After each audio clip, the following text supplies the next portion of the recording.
Welcome to the Good Divorce Show, where we can help you learn how to navigate the journey of divorce with less conflict, less debt, and equip you not to just get divorced, but also learn how to be divorced. Your host, certified divorce coach Karen McNenny, shares her wealth of knowledge, gets advice from other relationship experts, and interviews couples who learn how to have a good divorce, so you can too. Now here's your host, Karen. Hi there. Thanks for tuning in. I'm Karen McNenny, your good divorce coach. And today it's tea time. It would be coffee talk, but I don't drink coffee, but I drink a lot of tea. And today I want to chat with you a little bit about appropriate tethers to your former spouse or co-parent. You may or may not have been married. But most kids come with two parents and we don't always live in the same home. So I want to share with you a few things that I share with my clients. For those of you who have been following, I am a divorce consultant. After 25 years as a business consultant, I have moved my attention to helping families move through their journey of divorce, one micro action at a time, not just the legal component. As we know, lawyers are really good at helping us get divorced, but they're not necessarily going to help us know how to be a high-functioning, thriving, peaceful family that lives across two homes. How do we actually build a divorced family? Not destroy it, but renovate it and reconstruct it. Here's the first thing that I would like you to take into consideration. What if you had photos of your former spouse in your home? Now, I don't mean next to your bedside table or on the refrigerator. That might not feel like the right thing, but in locations where your kids can see them. And I actually encourage my clients to create their own collage. So I put together a collage of photos of the kids and I when we moved into two homes, of our memories, photos of me with them, and then gave it to their dad so that he could hang that in their bedroom at their other home, so that there was a reminder of the non-residential parent in their space. And there wasn't this wall that said, you have two homes and therefore you have two separate lives. And we encourage our kids to, in some way, like bifurcate their worlds, that they can't actually be together. I encourage you not to think about a wall between your homes. Or for some of you, you might be thinking a wall. Add the drawbridge and the moat full of alligators, and there will be no crossing of the...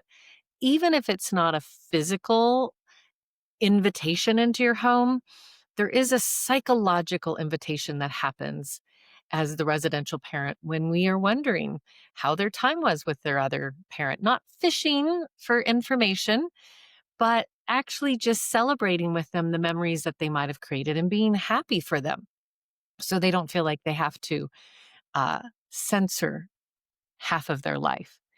So just putting photos in your home with their other parent, right? Photos of the children with the other parent can remind the children, not only when they might be missing that parent, that it's not a crime to miss them, to want to see them, to want to talk to them.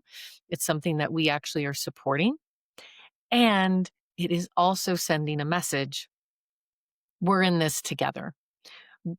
I'm not going to dismiss your father's presence from your life.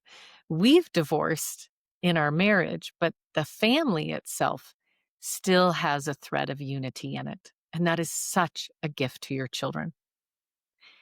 Here's the second thing I want you to consider. What if you and your co-parent continue to send photos of special moments that you might be sharing with the child? This happens a lot in our family when we're on vacation or ski trips. I imagine my son sticking that double halfback banana peel split flip that he lands perfectly.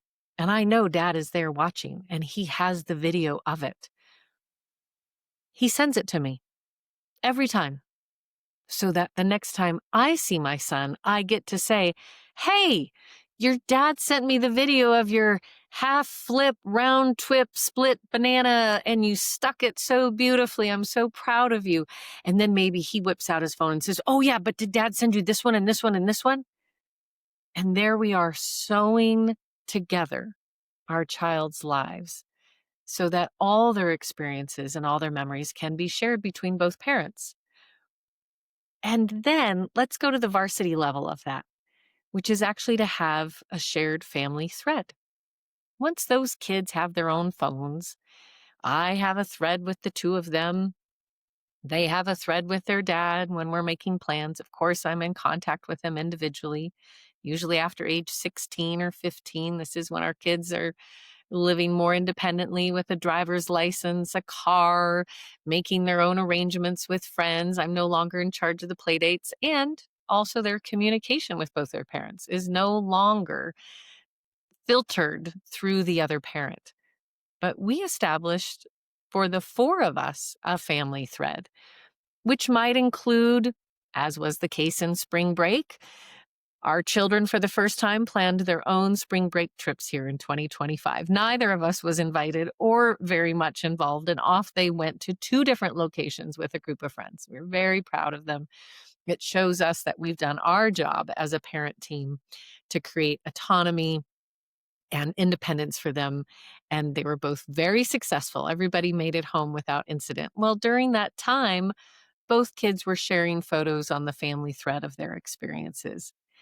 And that's also what happens during humorous times where one of us might see a sign somewhere, or we see an old family friend who has a new baby and we take a selfie and we send that off. Um, there might be a joke that has been running through the family. Now, I don't need to send photos of me and the kids on the beach to their father, but I will send a photo of them on the beach to their father, right? We still want to be sensitive and realistic that he's not looking for photos of me. And that family thread, as well as before our children have their own phones, when they see us as parents creating a unified experience for the kids, is just so affirming to them. I've been doing some co-parent counseling with a couple that has one child, and I wasn't a part of their divorce journey.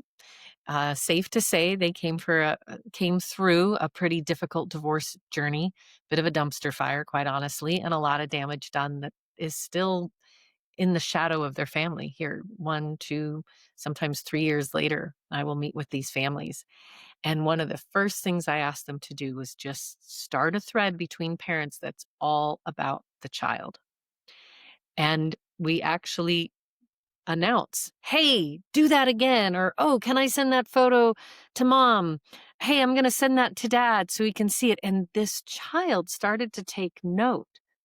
Oh, my parents are talking about me, but it's not in a negative way. Oh, my parents are actually in communication, but it's not anger, which is what this child is typically seeing, which puts them in a very, um, well, difficult situation and feeling like they have to censor their life and that they have to take care of their parents' emotional needs. But when they see their parents doing well, then that gives them permission to do well and to not be in that grown up adult role.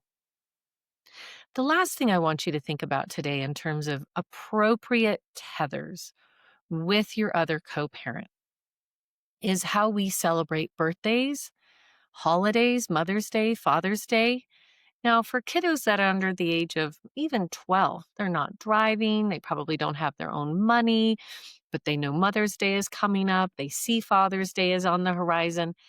They don't necessarily have the independence and autonomy to go get a Mother's Day gift for mom, to make a thing that is special.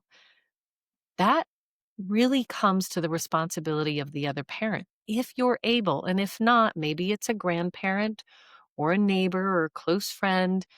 But is there something that you can do if you yourself cannot find it in yourself to take your child shopping so that they can create a special moment for their other parent?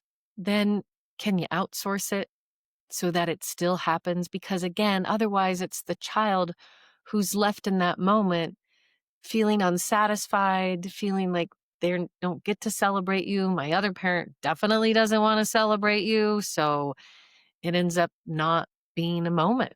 And this is for Christmas, Again, birthdays, Mother's Day, Father's Day, really taking the responsibility on with your child. Again, you're not going out and buying gifts for your former spouse, although I've heard people who do that and know what that other spouse wants. And then you can pay for it. I will probably tell uh, my husband, hey, what I really want this year is just a pair of amazing fuzzy sheepskin slippers for Christmas. They're $50. You can find them at this store. I'm going to transfer $50 over to your bank account.